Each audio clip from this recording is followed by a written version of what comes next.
नमस्कार दोस्तों, एक बार आपका फिर स्वागत है मेरे channel Harbola sir Saraswati tutorial में। दोस्तों, आज हम सूफी आंदोलन पे बात करने वाले हैं। सूफी आंदोलन यानी इस्लामिक छायावाद। अब ये इस्लामिक छायावाद जो है, सूफी आंदोलन जो है, हम इसको आज समझते हैं। ठीक है, तो ये एग्ज़ाम में आपके पूछे जाने वाला है और काफ़ी इंटरेस्टिंग आज का जो है विषय है आपके लिए।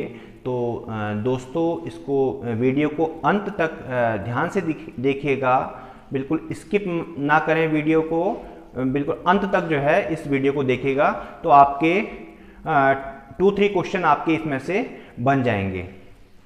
तो स्टार्ट करते हैं आज सूफी आंदोलन यानी इस्लामिक छायावादी आंदोलन। ठीक है, तो सबसे पहले देखते हैं सूफी। सूफी एक शब्द है। सूफी जो ये शब्द है, सूफी शब्द, यह इस्लाम का एक धार्मिक संप्रदाय है। यानी एक संप्रदाय की बात यहां पे कर रहे हैं, यानी सूफी संप्रदाय है। ठीक है, तो ये जो सूफी है, सूफी लोग क्या होते हैं, जो अपने विचारों की उदारता के लिए प्रसिद्ध हैं, यानी उदारवादी विचारों को रखने वाले होते हैं।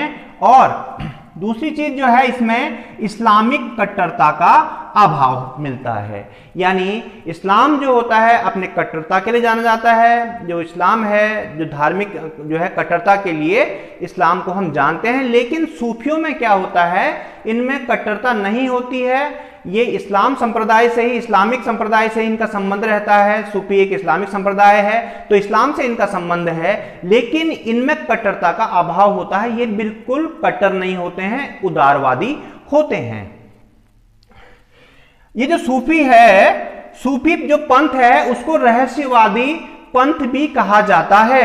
ठीक है, और इनके पंथ का जो लक्ष्य है, और वो लक्ष्य क्या है, अपने पंथ को प्रगति प्रदान करना, यानी अपने जो संप्रदाय है इसको आगे बढ़ाना और सूफीवाद की सेवा करना, यानी सूफीवाद में लग जाना, उनमें तन्मयता से ये सूफीवादी जो विचारधाराएं हैं उनको आगे बढ़ाना, उनको प्रोपेगेट करना, इनका मुख्य एजेंडा होता है। माना जाता है कि जो सूफीवाद का जन्म इराक के बसरा नगर, यानी बसरा जो है इराक का एक प्रसिद्ध नगर है, इस नगर में जो है आज से करीब 1000 साल पहले इसका जन्म हुआ। यानी सूफीवाद का जो जन्म कब हुआ, आज से 1000 साल पहले इराक के बसरा शहर में हुआ।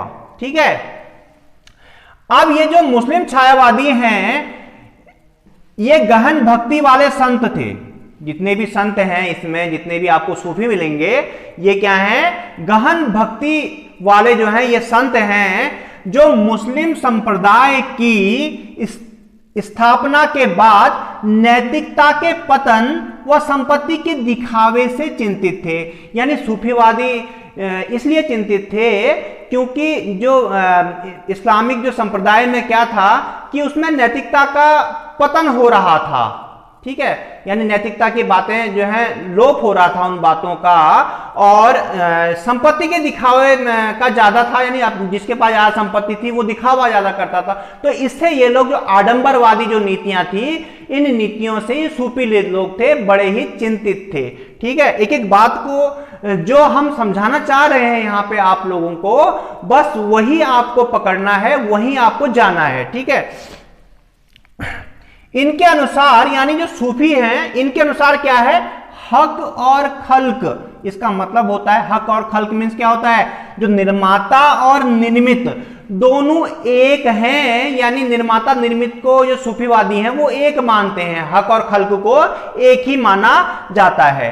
तो दोस्तों, अब यहां पे हम संगठन की बात करते हैं। ये सूफियों का संगठन, इसको क्या कहते हैं, जैसे जो बौद्ध हैं, बौद्ध कहाँ पे, जैसे बौद्ध लोग अपनी शिक्षाओं को कहाँ से बढ़ाते हैं, या बौद्ध लोगों का रहन सहन कहाँ होता है, मठों में होता है।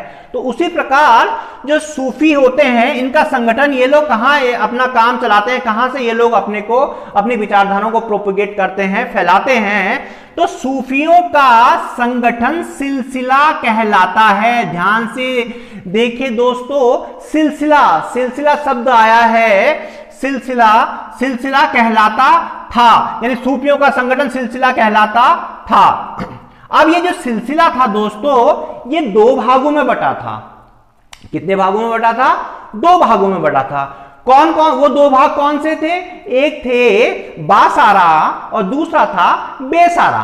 अब जो ये जो बासारा था, तो बासारा में वो लोग थे जो इस्लामी नियमों को मानते थे, यानी जो इस्लामिक नियमों को मानते थे वो तो बासारा थे। और जो बेसारा मतलब जो इस्लामी नियमों को नहीं मानते थे। अब ऐसा तो होगा ही, कोई इस्लामिक नियमों को मानेगा और कोई नहीं मानेगा, तो यहां पे कंफ्यूज ना होए बासारा और बेसारा में। ठीक है, आगे देखते हैं दोस्तों। सिलसिलों का जो नेतृत्व था अधिकतर एक संत के हाथ में रहता था, यानी एक जो सिलसिला होता था उस सिलसिले का जो नेतृत्व था उसका नेता एक ही संत होता था, यानी एक संत के हाथ में पूरे सिलसिले की बागडोर रहती थी। ठीक है, और वह जो संत था वो कहां रहता था? वह अपने शिष्यों के साथ, अपने समर्थकों के साथ खानकाह में रहता था। खानकाह भी रहता था, यानी जैसे मठ होते हैं बौद्धों के, और वैसे ही क्या होते हैं इन सूफियों के रहने का स्थान, यानी खानकाह, यानी सूफी जहां पे रहते हैं उस स्थान को खानकाह कहा जाता है। यह क्वेश्चन उत्तराखंड पीसीएस में पूछा गया है दोस्तों, तो छोटी छोटी बातों को स्किप मत करना, बहुत ही महत्वपूर्ण है आपके लिए। तो खानकाह वाला क्वेश्चन भी आया था एग्जाम में। अगला दोस्तों देखिए यहां पे पीर और मुरीद। पीर मीन्स होता है गुरु, मुरीद मीन्स होता है शिष्य यानी चेला। ये मुरीद से भी एक क्वेश्चन बना था एक बार, मुरीद से भी क्वेश्चन आया था। मुरीद से आप क्या समझते हैं? मुरीद का संबंध किससे है? तो गुरु से है, शिष्य से है, और किसी से भी वो बता सकते हैं। तो यहां पे हमें जानना है कि मुरीद का संबंध शिष्य से है। ठीक है, तो पीर और मुरीद के बीच का संबंध सूफियों का एक अहम पहलू था, यानी शिष्य और जो गुरु थे दोनों के बीच संबंध की बात थी, यानी बड़ा गहन संबंध होता था। इस्लामिक देशों से सूफियों का भारत आना कब हुआ? तुर्की आक्रमण या तुर्की शासन जब भारत में शुरू हुआ उसके बाद हुआ। हालांकि पहले भी जो है सूफी भारत आ गए थे, लेकिन ज्यादातर सूफी जो थे भारत में तुर्कों के बाद, तुर्की शासन के बाद ही ये लोग भारत आए। इन सूफियों ने धार्मिक प्रभाव के आधार पर भारत में अपना हिस्सा बांट लिया, यानी कौन सा सूफी किस जगह रहेगा और किस जगह किस धार्मिक पंथ की जो है ज्यादा बात है, ज्यादा मानने वाले हैं, वो उस जगह जो है वो सूफी उस जगह पे स्थापित हो गए थे। अबू फजल के अनुसार, अबू फजल क्या कहते हैं दोस्तों, क्योंकि अबू फजल जो थे मुगल कालीन इतिहासकार थे, तो अबू फजल कहते थे कि मुगल काल में भारत में 14 सूफी सिलसिले जो थे, उस समय 14 सूफी सिलसिले तो मुगल काल में ही थे, मुगलों के समय में 14 सूफी सिलसिले यहां पे भारत में थे। अब थोड़ा हम यहां पे जानते हैं महत्वपूर्ण जो सिलसिले हैं, सूफी सिलसिले हैं, उनके बारे में। तो सबसे पहले जो मुख्य सूफी सिलसिला है दोस्तों वो है चिश्ती संप्रदाय, यानी चिश्ती सिलसिला। तो चिश्ती को सबसे पहले जानते हैं दोस्तों। चिश्ती सिलसिला, इसके संस्थापक शेख मुइनुद्दीन चिश्ती थे।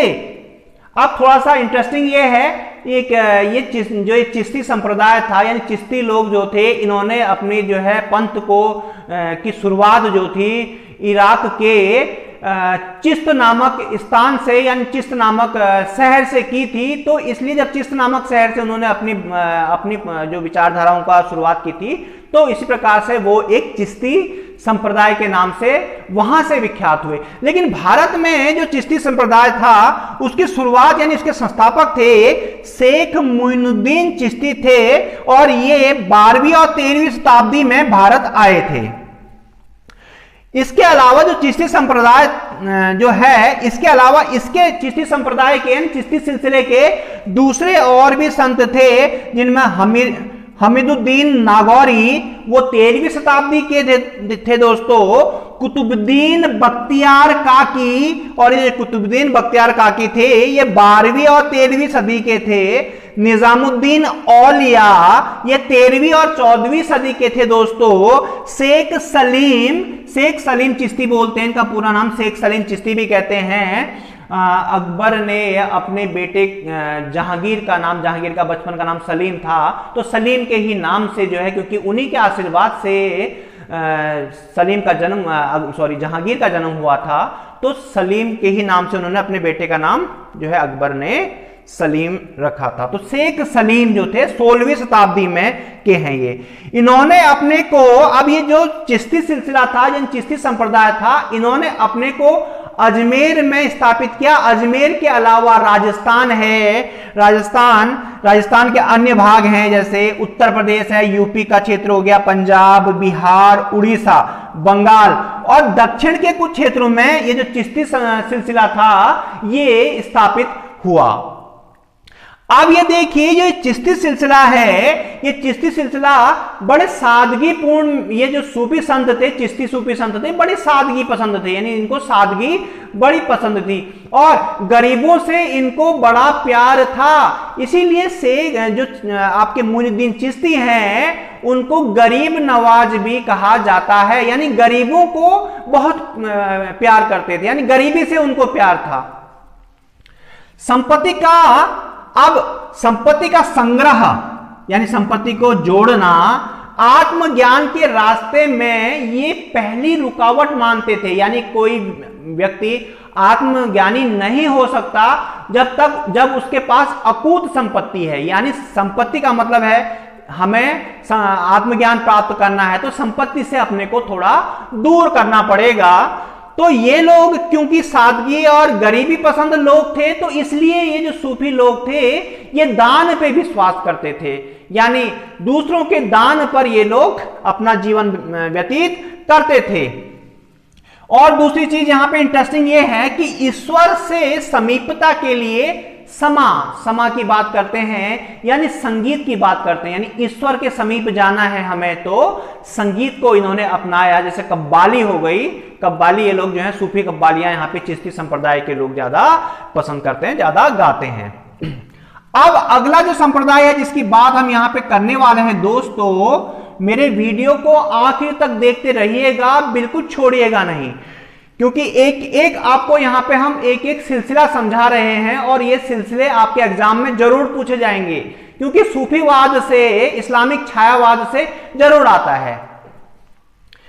तो सुहरावर्दी सिलसिला है दोस्तों, इसकी स्थापना की थी शेख शिहाबुद्दीन सुहरावर्दी, जो 12वीं और 13वीं शताब्दी के सूफी संत थे, ठीक है। और शेख शिहाबुद्दीन सुहरावर्दी के अलावा और भी संत थे, जैसे जिनका नाम आता है बहाउद्दीन जकारिया, जो 13वीं शताब्दी के थे, और रुकनुद्दीन अबुल फतह, ये 14वीं शताब्दी के थे। तो ये जो सुहरावर्दी सिलसिला था, इन्होंने अपने को मुख्यतः उत्तर पश्चिम भारत में स्थापित किया, यानी इन्होंने अपनी जो जगह बनाई अपने विचारों को फैलाने के लिए, वह उत्तर पश्चिम भारत को बनाया।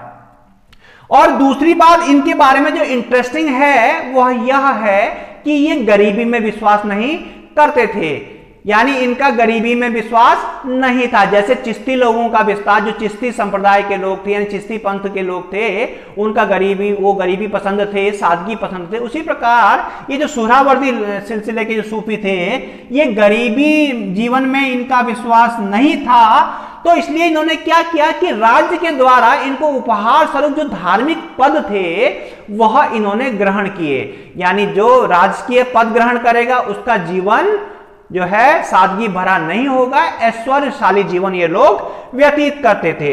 किसकी बात कर रहे हैं हम यहां पे? सुहरावर्दी सिलसिले की बात कर रहे हैं।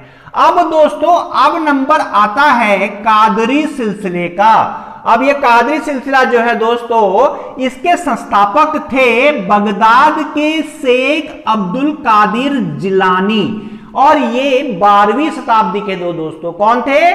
शेख अब्दुल कादिर जिलानी, ये 12वीं सदी के थे। और इनके अलावा भारत में और भी महत्वपूर्ण संत हुए, जैसे शाह निजामत उल्लाह, ये भारत आने वाले पहले महत्वपूर्ण कादरी थे। ध्यान कीजिएगा दोस्तों, बिल्कुल ध्यान रखिएगा। शाह निजामत उल्लाह ये क्या थे? भारत आने वाले पहले महत्वपूर्ण कादरी थे। यानी भारत आने वाले पहले कादरी कौन थे?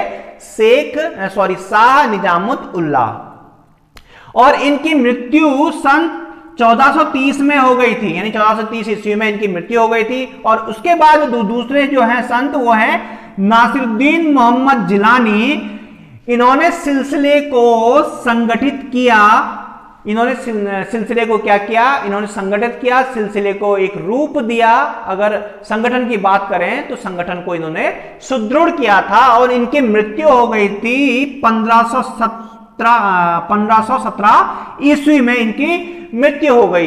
दोस्तों जो कादरी सिलसिला था, इन्होंने अपना गढ़ सिंध तथा लाहौर में ये ज्यादा प्रभावशाली रहे। इन्होंने अपना जो सिलसिला था वह सिंध और लाहौर में इन्होंने अपना सिलसिला बनाया। दारा शिकोह जो थे, दारा शिकोह कादरी सिलसिले के ही समर्थक थे, यानी दारा शिकोह कादरी सिलसिले को मानने वाले थे। अगला सिलसिला जो आता है दोस्तों वो है नक्शबंदी सिलसिला। और नक्शबंदी सिलसिला के जो प्रमुख संत थे या मुख्य संत थे वो हैं ख्वाजा बाकी बिल्लाह। और जो ख्वाजा बाकी बिल्लाह थे ये 1563 से 1603 तक, ठीक है, याद रखिएगा 1563 से 1603 ईस्वी तक ये रहे। और शेख अहमद सरहिंदी, और जो शेख अहमद सरहिंदी थे ये अकबर और जहांगीर के समकालीन थे। ठीक है, कौन? शेख अहमद सरहिंदी। ठीक है, इन्होंने सूफियों को रहस्यवाद के साथ इस्लाम के संदेश भी दिए। यानी जो सरहिंदी थे या ख्वाजा बाकी बिल्लाह थे, इन्होंने ये मैस्टिक तो थे ही थे, इसके साथ साथ इन्होंने इस्लामिक जो है उपदेश भी दिए। अब इन जो आप चिश्ती सिलसिला है या सुहरावर्दी है, कादरी है, नक्शबंदी है, इनके अलावा भी और सिलसिले हुए हैं और मुस्लिम संप्रदाय थे। थोड़ा इनके बारे में जानते हैं थोड़ा। मदवी है, एक मदवी संप्रदाय आता है जिसे जौनपुर के मोहम्मद मादी ने शुरू किया था। यानी मोहम्मद मादी ने कब शुरू किया था? 15वीं सदी में इसको शुरू किया। तो ये मदवी सिलसिला हो गया या मदवी संप्रदाय हो गया। एक आता है रोशनिया संप्रदाय। अब ये रोशनिया संप्रदाय जो था इसे जलंधर के वायजीद अंसारी, ये वायजीद अंसारी थे, इन्होंने 16वीं शताब्दी में इसको शुरू किया। अगला देखिए यहां पे मुस्लिम संप्रदाय में सत्तारी संप्रदाय है। ठीक है, अब ये सत्तारी को शुरू किया, इस संप्रदाय को, वह है अब्दुल्ला सत्तारी ने इसको कब किया दोस्तों? 15वीं शताब्दी में अब्दुल्ला सत्तारी ने इसको शुरू किया। दोस्तों अगर आपको मेरी वीडियो पसंद आती है तो लाइक कीजिए, अपने दोस्तों के बीच में मेरी वीडियोस को शेयर कीजिए, और अभी तक जिसने मेरे चैनल को सब्सक्राइब नहीं किया है वो सब्सक्राइब कर दीजिए और बेल आइकन को दबाना ना भूलिए, जिससे कि मेरी नोटिफिकेशन वीडियोस की आपको टाइमली मिलते रहे। धन्यवाद दोस्तों।